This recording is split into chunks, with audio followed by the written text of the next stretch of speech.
Cette fois-ci, nous allons voir des lianes, un peu comme dans des marécages ou certaines jungles. Donc, c'est-à-dire avec des lianes comme ça, mais avec des sortes de végétation comme ça qui descend le long, comme ça. Donc, comment on va faire? Donc là, j'ai rajouté un petit peu de ivy pour que ça fasse joli, mais on va le couper, parce que ça pèse un peu. Donc on va apprendre aujourd'hui à faire ces éléments. C'est pas très dur, vous allez voir. Comme d'hab, on a besoin de quoi? Alors cette fois-ci, nous aurons besoin du Droopystrend pour faire les bases des lianes. Et on utilisera euh, les compounds de Valhalla. Alors, comment ça se passe? Donc, le truc qui va être intéressant pour commencer, c'est que le Droopystrend, on l'a déjà vu, si on lui met plein de points, comme ça, si on scatter des points, on les met en from et en tout, il va commencer à les relier entre eux. Donc nous, ce qu'on veut, c'est du random un peu chaos. Donc ça va nous intéresser. Ça, ce qui va nous intéresser, c'est voilà, c'est ça. C'est de pouvoir générer des points, mais on va vouloir les générer plutôt en hauteur. Donc on va voir comment on fait ça. Donc, premier truc, on importe les arbres, on les merge ensemble, et on va utiliser un weight by elevation. On l'avait déjà vu dans une vidéo, dans une des premières vidéos de la chaîne. Donc, ce nœud-là, il est un peu plus advanced que celui qu'on avait vu, mais c'est le même principe. Il va permettre de faire un masque sur les arbres. Donc, on va aller voir ce que ça donne, justement. Si je fais un petit point scope, on va faire un point scope. Il n'y a pas de S. Point scope. Un petit terminal. Voilà. On va connecter ça. Voilà, comme ça. Je vais volontairement déconnecter et mettre mes points ici. Comme ça, on va voir ce que ça donne. Hop, je vais mettre une couleur. On va laisser blanc. On va grossir. Voilà. Et donc, du coup, je vais pouvoir monter ma densité si je le veux de scatter ici à travers un masque d'élévation. Donc comment il fonctionne ce masque d'élévation? Donc je vais mettre volontairement un truc genre 3000. Ah, c'est très bien.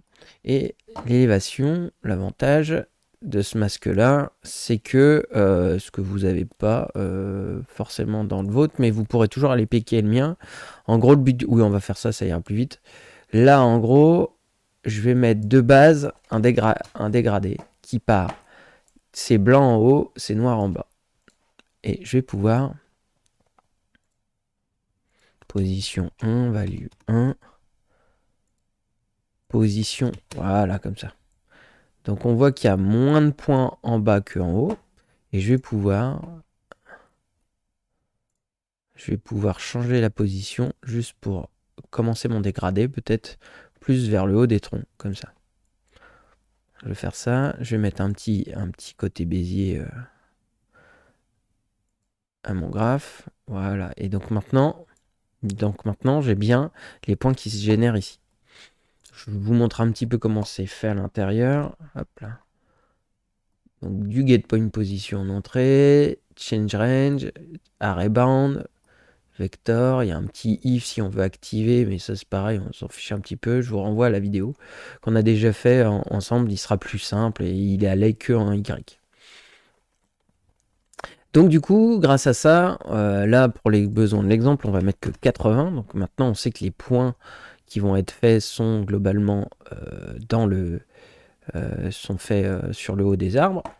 Et on va les connecter en position from et position to. Et je vais connecter strain comme ça. Donc là, paf, voilà. Donc maintenant, on va aller regarder la suite. Donc je vais regarder. Pour l'instant, j'ai mes strains.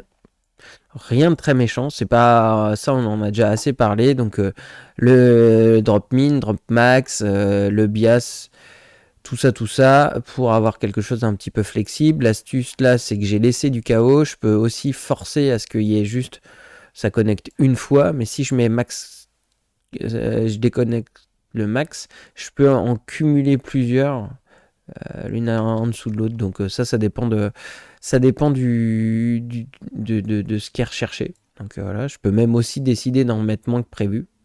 Comme ça, hop, c'est un peu random et c'est jamais les mêmes points qui sont connectés. Voilà, donc admettons comme ça. Donc ça nous va pas mal. Donc maintenant, on va regarder comment faire les petits trucs là qui tombent. Donc c'est pas trop dur. Hop, hop, hop, hop, on va aller regarder. Il suffit juste. Vous pourriez juste faire une curve, dessiner une curve et la faire rentrer. On va juste faire un petit peu mieux que ça parce que on veut pour voir ce que ça donne. Donc là, si je vais voilà, ici, j'ai le résultat. En fait, ça c'est ma curve. Donc comment c'est fait? J'ai pris un quick grid qui va me faire juste une succession de points et je vais construire une strain par-dessus. Je lui ai mis un petit offset pour que le point, justement, sinon ça va remonter plus haut. Et donc le résultat, on va le voir, c'est que ça va dépasser. Donc toute l'astuce, c'est ça. Hein. C'est-à-dire que du coup, j'ai fait un offset. Moins 5, voilà. Hop, on va vers moins 5,5, apparemment. Et donc là, du coup, ce que j'ai fait, c'est que je suis venu scatterer, en fait, instancer sur les points une curve dont le point de pivot est ici et qui descend. Et après, j'ai juste fait une strength size profile comme ça pour que ça soit affiné vers le bas. Donc voilà. Mais ce qui va... donc ça, c'est pas trop méchant non plus. Ce qui va être intéressant en termes de motifs, c'est comment j'arrive à faire des paquets comme ça. C'est-à-dire que j'arrive à avoir plusieurs à un endroit et puis des endroits un peu de vide. Ça, c'est ce qui est plutôt représentatif de l'imaginaire collectif. Donc, pour faire ça, c'est simple. Je vais utiliser sur ma curve, comme ça, je vais scatterer des points. Donc, j'ai fait un radius. Voilà, donc je vais en mettre plein, comme ça on va pouvoir voir un peu. Donc là, du coup, j'ai plein de points, mais je vais vouloir les couper. Je vais vouloir avoir des zones où j'en ai pas. Et comme là, c'est assez, je dirais, il faut carrément des zones comme ça où il n'y en a pas, des zones où il y en a plein. Donc du coup, je vais faire un fractal noise. Le fractal noise field, il va me faire une espèce de noise 3D. Et donc il y a des endroits où ça sera blanc. Et donc du coup, dans le masque de densité, on aura plein de points. Et il y en a d'autres où il n'y aura pas de points. Du coup, donc on scatterera rien.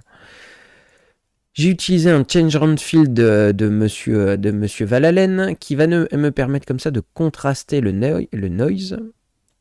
Et du coup, de pouvoir justement me faire des petits paquets comme ça.